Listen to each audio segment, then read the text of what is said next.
Hey guys, it's Harry, otherwise known as tzilantroslumber, and I've been into LOSTWAVE for a while now.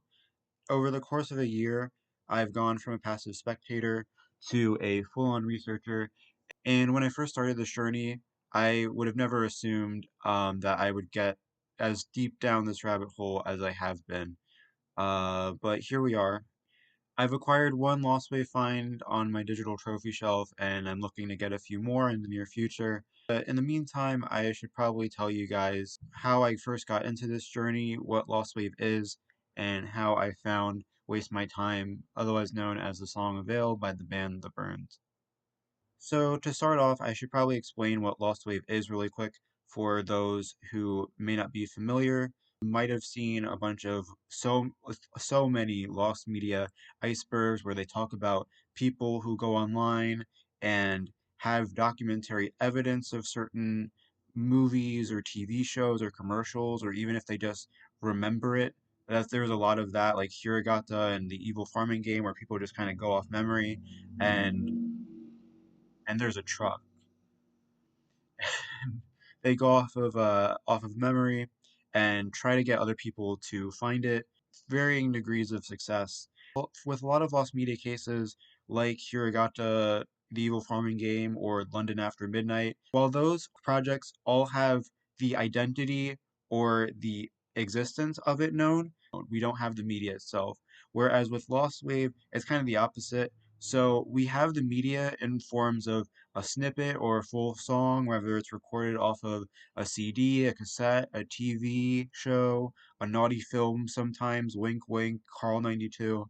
The identity of the artist who made it is not very well known. Once a certain snippet gets introduced to the Lost Wave community, and of course we Shazam it and Google the lyrics, there's typically a fandom that kind of starts, or a community that starts, especially on Reddit and Discord, for each snippet, where there will be an icon attached, and the song itself will, depending on how good it is, will get dozens or hundreds or even thousands and tens of thousands of fans that are looking for the song, looking for the artist, that want to give the artist that appreciation and love. By the time the artist does get found, they have this huge fan base of people willing to listen to more music and just get involved in their community, which is kind of the reason why I joined. So I first found out about Lost Wave through a video about by a person named Shy Valley. I'll link it in the description. It's a very good video. So Shy Valley typically talks about a lot of lost media, and he had talked about Lost Wave at one point. So there was a video where he talked about Everyone Knows That, I'm Yours, a few other cases, and just the community in general. And of course, that got me really into it. You know, I heard about the message. I thought Everyone Knows That sounded really good. So I joined that subreddit and the Lost Wave subreddit. And at first, I was really mainly just watching it. I made one post to the EKT, dang it, EKT subreddit where I was, of course, I was a linguistics major at that time, so I was using linguistic judgments in air quotes to make phonemic judgments about why I thought the singer of Everyone Knows That was Japanese, which of course could not have been more wrong. Hey, live and learn. To me, Lost Wave is a lot like Eminem or Pokemon or Children for Nick Cannon. Once you have one, you can't just have one. You have to have them all. So I started looking at more subreddits. I got involved in watching How Long Will It Take, Dance for Hours a Day, World Was So Easy, Try to Smile Again, Fond My Mind, etc., etc. The list goes on. And of course, I was doing like, I think I made some surveys for a couple of the communities, again, based off of linguistic stuff, but I never really did anything past watching it. Been enjoying the community for so long that I just wanted to hear more and more cases and, like, you know, get exposed more. And so at that point, I was watching Lost Wave compilation videos where, you know, people take Lost Wave cases and they pair it with you know, like a clip, and they'll say, oh, this is kind of the mood of this song. And they'll say whether it's solved or unsolved. And that was really the first time I had heard of Waste My Time. You know, Angry Barney himself was through one of those videos. And at the time I heard it, it was like a 10-second snippet, but I thought it was insanely good, and I had to listen to the whole thing. And luckily, the almost complete song was available in a snippet that I listened to on repeat. And not only was it just so enjoyable, like that indie rock kind of guitar shredding, angsty vocals, like everything about it.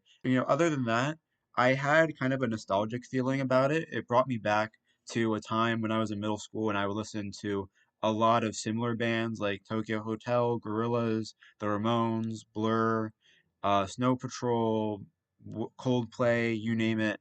I was listening to it. It was a time in my life where I wasn't worrying about too much. So just listening to Waste My Time, not only was it a really good song, but it made me go back to that time and it made me just feel good. It was a nostalgic feeling to be sure. And so, of course, once I knew about it, I had to learn more about the song. I had to get involved in the community. And it was then that I found the subreddit. And when I found the subreddit, I was a little disappointed, I'll be honest. It literally was just the occasional post calling into the void, asking if the search was dead, and being answered by absolute crickets. And of course, just seeing that over and over again, it made me realize that if I wanted to see this song found, I couldn't just sit back anymore and let things happen. I had to do something. And of course, even though I had seen so many Lost Wave cases solved at that point, I didn't know how to go about it. And when I first started, I literally searched up Belarusian indie rock based on the hints that there were about the song. And I found out about Hairpiece Salon, Jitters, and Open Space. And I found contacts for each of those bands and reached out to them. And my original plan for that was to wait a week and, whether they contacted me back or not, I would update the community then. But the next day after I did that, somebody in the subreddit had said that we need to take action. I decided then and there, why not? I'll just post it on the subreddit. And that's what I did. And to my surprise, I got a lot of people, congratulating me, saying that I was doing good work, that I should keep going, that maybe I'll find it. And it was that support from the community, although it was a little, it had been dead otherwise, that really kept me going. That really like encouraged me to keep going, that I would be the one to find it. And 50 or so emails later and a month later, I did. So I'm actually gonna gloss over a lot of how I found Waste My Time because there is a video by Yardbirds Gaming where he talks about it in detail, and it's very well edited, and you should definitely check out the video and his channel. But I'll just add some things that weren't mentioned in that video. So during the whole search, I had been going through a lot of theories in my head, and while I was talking to Vadim from Talk and I was talking to Morbak, the OP, I was trying to exhaust the Belarusian lead as much as I could, so that a lot of my theories were around that. I was theorizing maybe the band performed at the Graffiti Bar in Minsk, which is a very popular rock venue.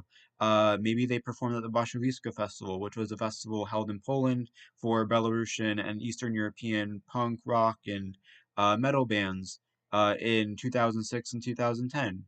Or maybe they were part of the Belarusian grunge scene. Like there was a band Croc that I'd found out about, and I couldn't really find anything about them other than an old interview and a couple of live performances. And of course, while I was going through all these theories, it turns out that they were all wrong. And when I actually met Gary, the lead singer of the Burns, he said that the Burns never really performed in Belarus, let alone outside of Moscow and St. Petersburg. Which, again, I'm totally fine with, being proven wrong because at least then something is proven. But also, when I was talking to Vadim and talking to Morbak, and we kind of came across the idea of looking outside of Belarus, Pompeo is actually the first band outside of Belarus that I had reached out to. And I had reached out to 20 or 30 so acts from outside of Belarus after that. So technically, I didn't have to reach out to anyone else, but it always helps. You never know. Like hindsight is 2020, so it's always good to reach out to as many people as you can in these searches. Yeah, the night before the morning, I had gotten an email from Pompeia saying that they found it. I was actually feeling pretty tired. I hadn't heard back from anybody for about 5 or 6 days or so, and I remember telling myself, listen, if I don't get a response from anybody by tomorrow or by the end of tomorrow, I am going to have to take a break. I was going to stop working on it for at least a good week or two I wasn't gonna give up on it completely, but I was gonna have to take a long break just to, preserve my mental health because I had been obsessing over this search pretty much. I woke up in the morning. I woke up around 7, and I checked my email like I had been doing every morning and several times every day. Of course, I didn't get anything, and I went back to sleep. I woke up again at 8, did the same thing, checked my emails. There was nothing. Went back to sleep. 9 o'clock, same thing, no email, went back to sleep. 9:30, I wake up, and there it is. The email that sent me over the moon. Pompeii had found a veil by the Burns. I was literally like shaking the whole day. Like I had been trying to simultaneously update Reddit, what's that song, and message Gary on Instagram. And I literally was just so excited. It was beyond words.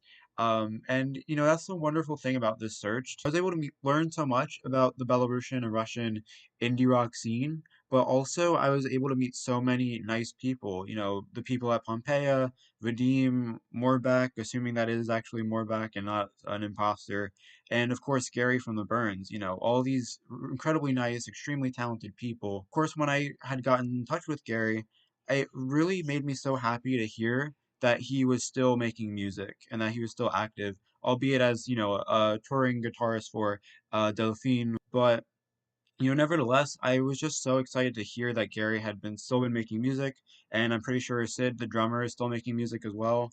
Not only that, but finding the whole catalog of the Burns just it made this whole thing worthwhile. All the emails, all the time, it certainly wasn't a waste of time.